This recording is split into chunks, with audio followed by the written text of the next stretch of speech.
everyone, welcome back to Sunny Life Channel. Thank you so much guys for tuning in. I'm here to update you of what is going to happen on Imbewu, the city, from the 9th to the 13th of November 2020.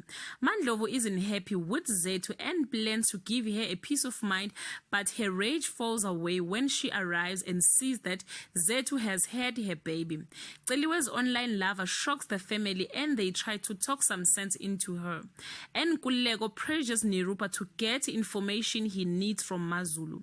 Nirupa pleads with Mazulu for help, and Kulego is unprepared for the news on who murdered his dad in Ngulusi.